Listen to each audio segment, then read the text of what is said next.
Cynthia, are you okay? Tears welled up in my husband's eyes as he spoke to me. I had suddenly developed severe stomach pain right after eating the beef stew made by Olivia and was rushed to the hospital. In the hospital room, my husband showed me a video. What is this? Upon seeing the video and understanding the situation, I immediately felt an overwhelming nausea and covered my mouth with both hands. This is absolutely unforgivable. The video clearly showed Olivia moving in and out of the toilet while cooking. I am Cynthia, a 25-year-old office worker. My husband Kevin, who is 3 years older than me, and I are about to celebrate our 3rd wedding anniversary. Kevin and I married following his earnest approach, but even after 3 years of marriage, we have not been able to find much time just for the two of us. I got promoted right after getting married and have been extremely busy ever since. Still, Kevin always says gently, I am happy just being married to you, so don't worry about it. I'm sorry, Kevin, and thank you. Kevin and I live in a family-oriented condominium. Both of us strongly desire to have children, so we chose this place with the future in mind. Here with Kevin, I'll build a warm family and welcome the children we'll have someday. But my busy schedule never eased, and we couldn't have a child for 3 years. Then one day, as we were eating dinner as usual, Kevin spoke to me with a serious expression. Hey, I got promoted. I think my salary will increase significantly, so if it's okay with you, Cynthia, how about you quit your job and become a housewife? Let's seriously think about having children. I was surprised by the sudden suggestion. A promotion? That's great. Yeah, I've been thinking about children too. I want to start preconception care seriously. And so, our journey into preconception care began. However, it turned out I had difficulty conceiving. And even after 6 months of preconception care, we still hadn't been blessed with a child. I'm sorry. It seems like it didn't happen this month either. And don't apologize, Cynthia. It's not your fault. Every time I felt down, Kevin would gently stroke my head. I'm so grateful to be married to such a kind person. Not just Kevin, but his mother Olivia has also been kind to me lately. Hearing that we were having trouble conceiving, Olivia started visiting us occasionally. She began living alone in an apartment near her home after my father-in-law passed away a few years ago. Olivia, who dotes on her only son Kevin excessively, has been good to me since the beginning of our marriage. Olivia brings over lots of side dishes, saying, You need to eat nutritious food. Rest up, Cynthia. I'm alone and free, so don't worry about me. I have to take care of Kevin's wife, and she even prepares meals for us. Moreover, Olivia says, I don't want to impose on Cynthia and never stays to eat with us. No matter how much I invite her, Olivia is such a kind person. Kevin must have grown up with that kindness. I couldn't be more grateful for this blessed environment. Then one day, I was feeling under the weather and lying on the sofa as dinner time approached. Olivia, having heard about it from Kevin, came over with a worried look, bringing dinner she had prepared. Cynthia, are you okay? This is fried chicken I just made. Kevin hasn't come home from work yet, but I thought I'd bring it over early so you can eat it while it's hot. Wow, really? Thank you. Won't you be with me, Olivia? When I invited her, Olivia shook her head. I already ate at home. I'll go back now, she said and left quickly. I'm happy she's considerate, but I wish we could have a meal together. Maybe I should invite her more firmly next time. While pondering this, I took a bite of the fried chicken Olivia had brought. Instantly, ouch! What I felt was a sharp pain in my cheek, and I let out a small cry. I hurriedly spat out the hard object from my mouth and was shocked at what it was. What is this? Glass? It was a piece of glass about 3 inches in size. Was this in the fried chicken? As my heartbeat quickened, desperately I racked my brain. Did Olivia put it in? No, that can't be. Olivia wouldn't do such a thing. Maybe she broke some dishware nearby, and it got mixed in with the batter. Yes, that must be it. Thinking that the kind Olivia could never do something so malicious, I decided not to worry too much about it, despite feeling a little uneasy. Telling her there was glass in the dish made would surely shock her, so I decided not to mention it to either Olivia or Kevin. A week passed, and my health did not improve. Hearing this, Olivia began bringing over dishes almost daily. However, since then, I frequently found foreign objects in the dishes. Hair in the hamburger, bugs in the chili con carne. And it always happened when Olivia brought over dishes just for me before Kevin returned from work. It couldn't be a coincidence, could it? Alarmed, I decided to talk to Kevin. You know, I'm hesitant to say this, but sometimes there are things like glass shards or bugs in the dishes Olivia brings over. It only happens when she brings dishes just for me. At first, I thought it was a coincidence, but it's happening too often. Kevin looked utterly surprised as I spoke. Mom, she seems to like you, Cynthia, and doesn't look like someone who would harass. But now that you mention it, she's been complaining about her forgetfulness lately. Could she have started developing dementia? Saying this, Kevin seemed lost in thought. I like Olivia too and don't want to suspect her. But it's scary since it involves food. I've been feeling unwell lately, which makes me even more worried. Yes, I had been feeling unwell since then. Feeling unwell. Haven't you been late on your period this month? Could it be that you're pregnant?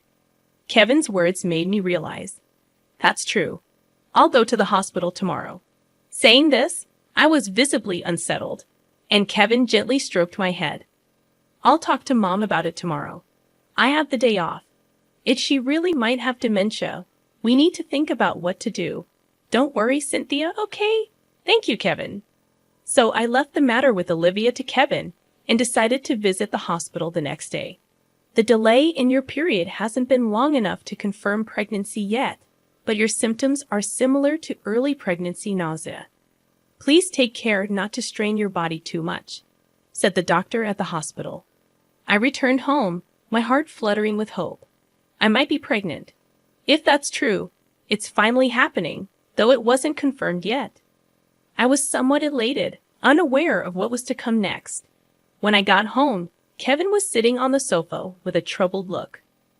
Mom might be starting to develop dementia. She doesn't remember anything about the foreign objects in the dishes. I'm thinking of taking her to the hospital soon, he said. Hearing this, I felt a mix of relief that Olivia wasn't doing it intentionally and concern that she might have dementia. I installed a caregiving monitoring camera at Mom's house today.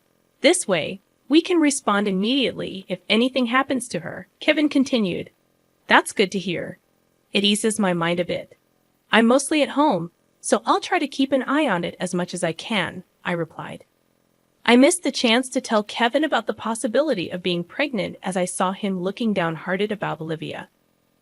Well, it's not confirmed yet. It's better to report it once I'm sure, I thought. Then, the next day at noon, the doorbell rang. When I looked through the monitor, there was Olivia standing at the front door, holding a large pot. What are you doing with such a big pot?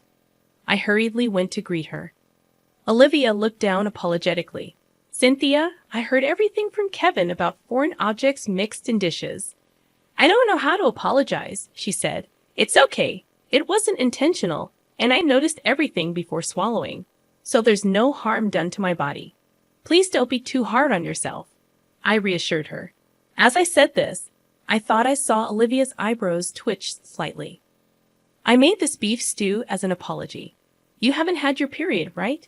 In case you're pregnant, you need to eat nutritious food. I put lots of healthy ingredients in it, so eat up, Olivia said, handing me the pot. Wait, how did you know I haven't had my period? Did Kevin tell you? I asked. Ah, yes, that's right. Kevin sent me a message about it yesterday. Olivia replied hurriedly, almost as if she was in a rush. Thank you, I said, feeling uneasy as Olivia left. I placed the pot Olivia gave me in the kitchen and served myself some beef stew. It was just about lunchtime, so I thought it was a good time to eat. As I sat down and tasted the beef stew, I noticed an indescribably unpleasant flavor. What's this? Could it be a mistake in the seasoning? I wondered. But I couldn't just throw away the beef stew Olivia had made, so I managed to finish the serving I had dished up.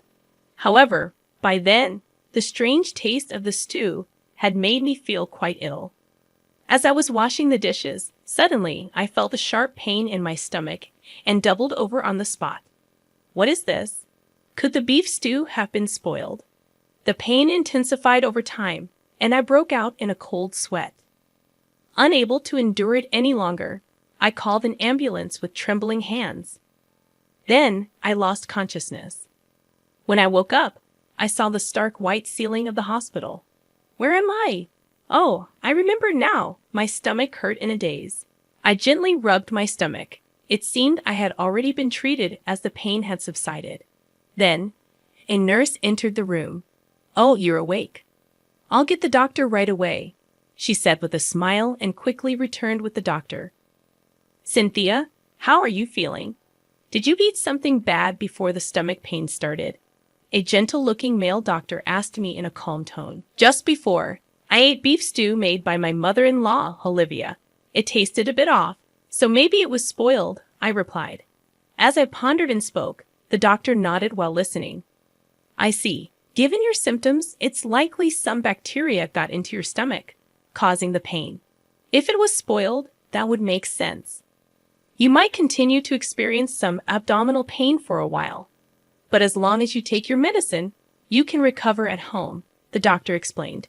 Hearing his words, I felt a little relieved. "I'm relieved it's not serious enough for hospitalization. Please rest quietly here for today. Call us if you need anything," the nurse said before leaving the room. Right after that, the door of the room burst open energetically. "Cynthia, are you okay?" There stood Kevin, panting, his face pale with worry. "Kevin, I'm okay. It seems I ate something bad. They said I can go home if I take the medicine, but I might have to stay here tonight," I explained. Despite telling him it was just food poisoning, Kevin's face remained pale. "Cynthia, what did you eat right before the stomach pain started? You don't need to downplay it for my sake. Please tell me the truth," he pleaded earnestly. Surprised by Kevin's earnest expression, I responded, "Kevin, you're overreacting over a simple case of food poisoning. Olivia brought over some beef stew, but it seems it was spoiled. I thought it tasted strange, but it's my fault for not stopping her. Olivia was just trying to care for me." Kevin took a deep breath to calm himself and sat down on the chair beside the bed. "Cynthia, look at this," he said, taking out a tablet from his bag and showing me the screen. It was a video of Olivia's house. "This is it, the monitoring camera you set up at Olivia's place?" I asked, and Kevin nodded. "Exactly. It's a recording from a few hours ago, when Mom was making the beef stew she brought to you," Kevin explained.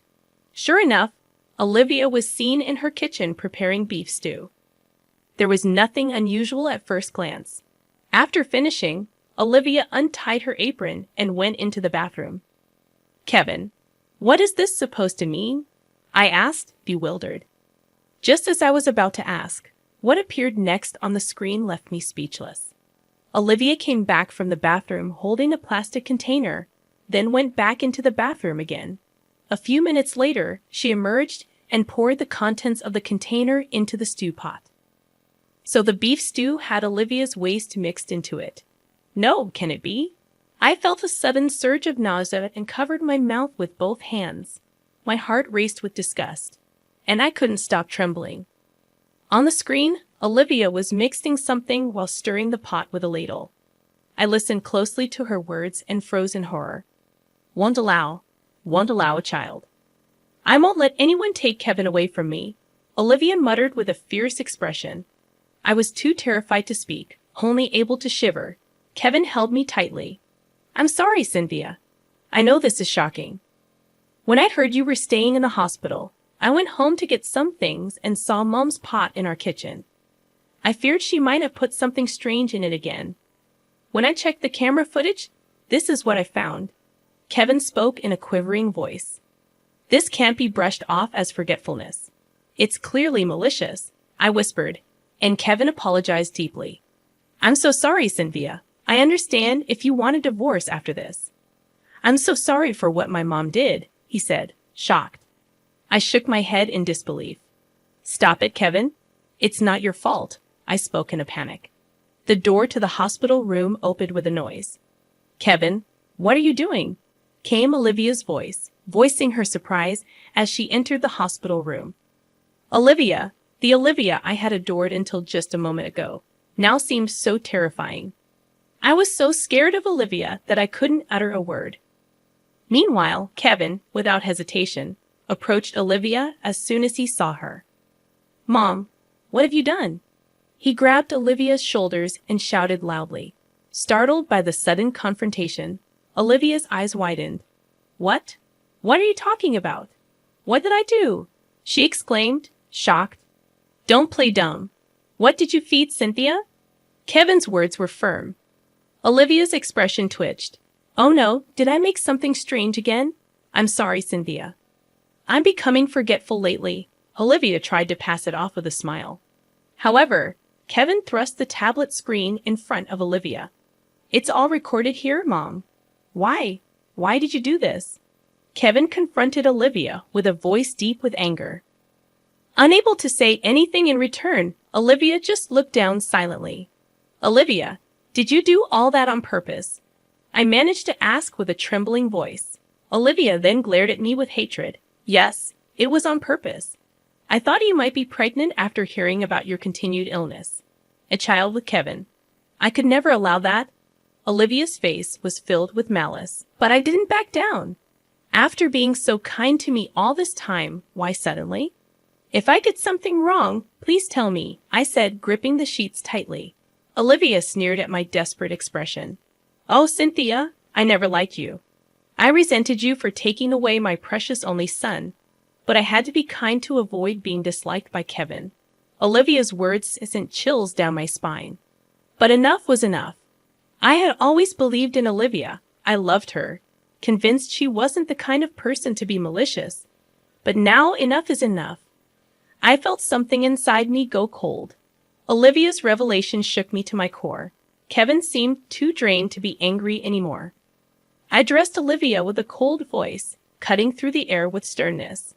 "Olivia, what you did is a crime. Deliberately contaminating food and planting a listening device in someone's house. Once I recover, I will pursue legal action. Don't think you can get away with this," I declared, surprisingly calm amidst the turmoil of emotions. The anger and fear towards Olivia, the sadness of being betrayed, it all seemed irrelevant now. "I feel nothing towards you anymore. Right now, all I want is to be away from someone like you as soon as possible. I will hire a lawyer, so communicate through them from now on," I continued, unmoved by Olivia's shocked expression. "Wait a minute, a crime? Am I going to be arrested? It's ridiculous to sue me for this." "What do you mean?" Olivia's eyes widened in disbelief, trying to downplay her actions. "Your actions have caused real harm to my body. There's evidence. Don't think you can talk your way out of it," I asserted firmly. As I spoke, Olivia grabbed Kevin's hand, trembling. "That's it, his true nature. She's the kind of woman who bullies an old lady. Scary, isn't it? I did everything thinking of you, Kevin. You understand, don't you?" Olivia appealed with a seemingly gentle smile, but Kevin's response was firm. "What are you talking about? The scary one is you, Mom. And what you did wasn't for me. It was all for yourself. You hurt someone important to me for your own sake. I never want to have anything to do with you again. Let's cut ties," Kevin said, shaking off Olivia's hand decisively. "Kevin, I'm sorry. It was all my fault, please." "I have no one but you," Olivia cried out, banging on the door in the hallway. Soon, security came due to the commotion and took Olivia away. Afterwards, my health quickly recovered, and I was able to return home safely upon discharge. We submitted the camera footage to the police, and an investigation began immediately. The listening devices in our house were found, leading to Olivia's swift arrest. Rejected by Kevin, Olivia seemed to have suffered a mental breakdown, crying and wailing during the investigation. "I did nothing wrong. It's her fault for trying to take Kevin away," Olivia shouted, lashing out at the officers. Demanding compensation from Olivia, we made her pay a lump sum to cover the damages. Olivia incurred debts and now works in physical labor as a live-in worker, reportedly spending her days working hard and crying alone in her apartment. I told Kevin he didn't need to force himself to legally disassociate from Olivia, but he said, I always knew she had trouble letting go, but I never realized she was so obsessively attached. Now that I know Mom's true nature, I'm afraid to remain in a parent-child relationship with her. He immediately proceeded with the dissownment process. A month later, it turned out I was pregnant. Both the baby and I were healthy and developing well. Kevin and I cried with joy and promised each other, let's build a warm family from now on. I want to create a bright future with Kevin and